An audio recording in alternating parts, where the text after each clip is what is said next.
What's up, guys? Today we're going to break down another mystery from one of the great lights in Masonry, known to the common folk as the Bible.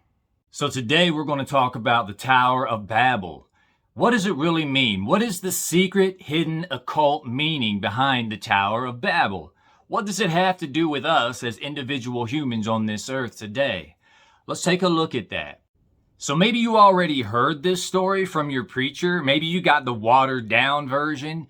But today, that's going to change. We're going to talk about the hidden message of the Tower of Babel. And we're going to talk about some of this mystery, this enlightenment, this gnosis that Paul talks about throughout his scriptures. For example, in 1 Corinthians chapter 1, verse 7, Paul says, "But we speak the wisdom of God in a mystery, even the hidden wisdom, which God ordained before the world unto our glory." So this is here for us to partake of. And our preachers and our pastors, they are not giving us this information. They're just reading the stories as if they are literal stories.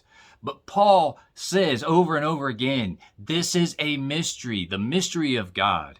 So we're going to talk about it a little bit deeper, and hopefully you'll receive more light.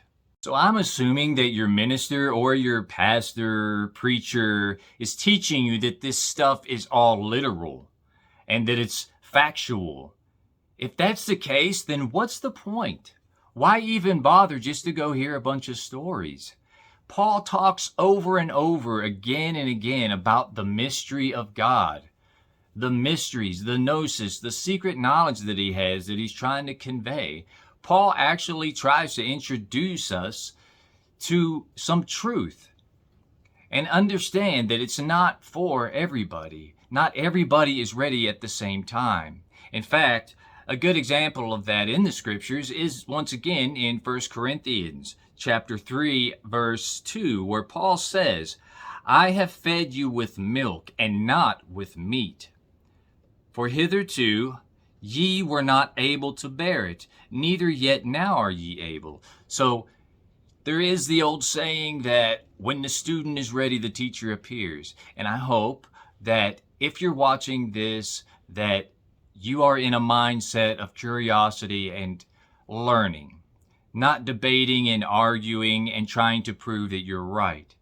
If you're watching this video, I hope that your mind is open and that you are indeed truly actually on the journey to receive more light.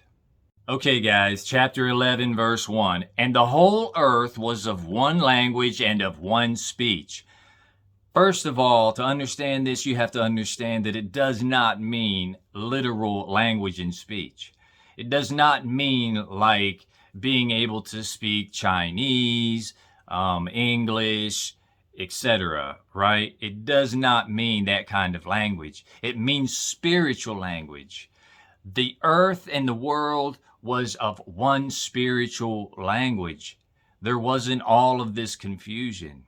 Okay, verse 2. "And it came to pass that they journeyed from the east, that they found a plain in the land of Shinar, and they dwelt there." They journeyed from the east. That's where they messed up. The east is symbolic of the coming sun, the light of the world, oneness. The east is symbolic of where all truth springs forth from. All of life, godliness, oneness, the sun rising in the east. This is where they messed up. They left the east, that place within, the place within themselves, the inner east. They left it and they started to become more focused on the outward world. And so this is what is meant by them leaving the east. Okay, verse 3. "And they said one to another, Go to, let us make brick and burn them thoroughly. And they had brick for stone, and slime had they for mortar." Okay? So you see what they're doing. They are now cultivating within. They are building, okay? And within their mind, they are becoming separate from oneness. See, when they left the east, They separated themselves from oneness. They're coming into the duad now. What is the duad, also known as audacity, because it dares to separate itself from godliness, oneness. It's also known as ignorance because it separates itself from God, and it attempts to become a separate entity. And so they start building within. They start building these concepts, these ideas, and they start to have these thoughts creep in that cause division through politics and religion and priestcraft and all these ideas that cause division. They started to build this world of duality. Okay, verse 4. And they said, Go to, let us build us a city and a tower, whose top may reach unto heaven. And let us make us a name, lest we be scattered abroad upon the face of the whole earth. So see, they're still cultivating this inner false self, this ego. They're building it up. They're separating themselves further and further from God. They even gave themselves a name to make themselves official and to feel important, right? And they're building this tower up into the heavens. And if you study the esoteric and the occult language, you know that the head is a representation of the heavens. It's the highest point of the body. Oftentimes the bowels are a representation of Sheol or hell or the lower regions of the spiritual realm. Now we're going to read two verses, verses 5 and 6. And the Lord came down to see the city and the tower which the children of men builded. And the Lord said, Behold, the people is one, and they have all one language, and this they begin to do, and now nothing will be restrained from them which they have imagined to do. So, to understand this, you have to understand that this Lord and God that they are talking about coming down is not the God. It is not the Lord. It is the man-made God. The God that is materialistic, pleasure-seeking within man, the accepting God, the God that would accept all of these worldly pleasures that we are starting to chase after, right? And he would give his blessing to those things because they're just so marvelous and majestic and profound. And it even says here, the people is one. It's a false oneness, right? They're one through this desire to achieve materialistic things and to separate themselves from godliness. And it says they all have one language.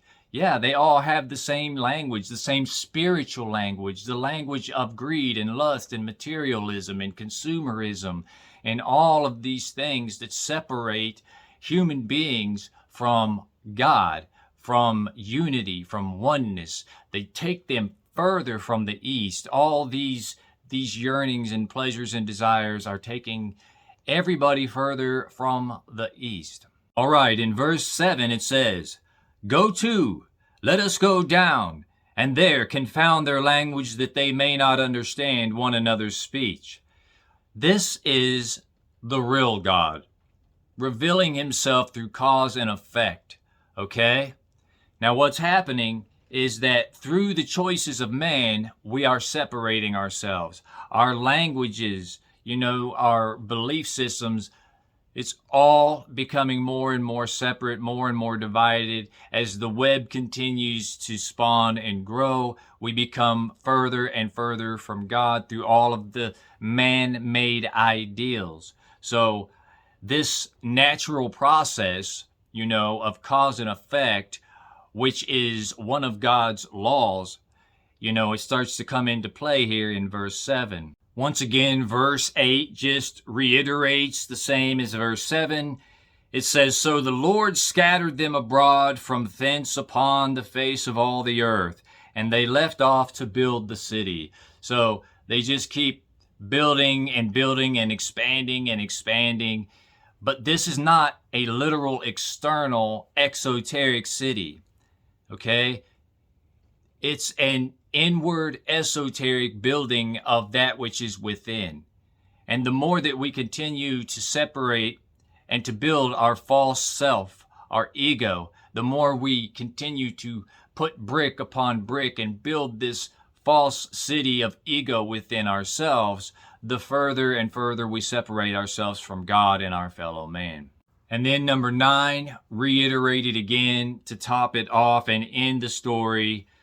Therefore is the name of it called Babel, because the Lord did confound the language of all the earth, and from thence did the Lord scatter them abroad upon the face of all the earth. So the man-made image of God gave them the approval to do all this, and they ended up becoming more and more entangled in the process of division, and they were scattered abroad within. How many people do we connect with in this world? How many people do we spiritually connect with in this world? The spiritual connection between man, woman, and child has been severed from this distance, from the truth, from the east, within.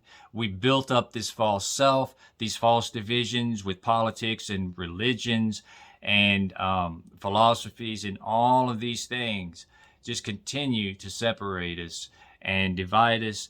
And therefore the name Babel, because that is basically what it is. Within is a bunch of rubbish, garbage, babble of nonsense that has nothing to do with truth, has everything to do with division within. So we've lost our connection to God because we've built up all of this nonsense within ourselves. So in closing, God is not the author of confusion, right? God is the author of unity and oneness and peace and love, okay? So the concept of God that man has manufactured within in himself oftentimes approves many of the things, the horrible things that we do to mankind, and it's just not meant to be taken literal, because all of these man-constructed theories and religions and dogmas of God, they just divide more. They separate, right? They create the duad. They separate from the monad, right? It's division, it's ignorance, it's separation from God. So this is not a story about a literal language like Chinese or Russian or English. It is a story about the spiritual language being severed, and all of us being separated from each other spiritually, and also separated within ourselves spiritually. So if you like this video, I'd appreciate a follow if you haven't followed yet, a like, share it with somebody that you think might get some value out of it.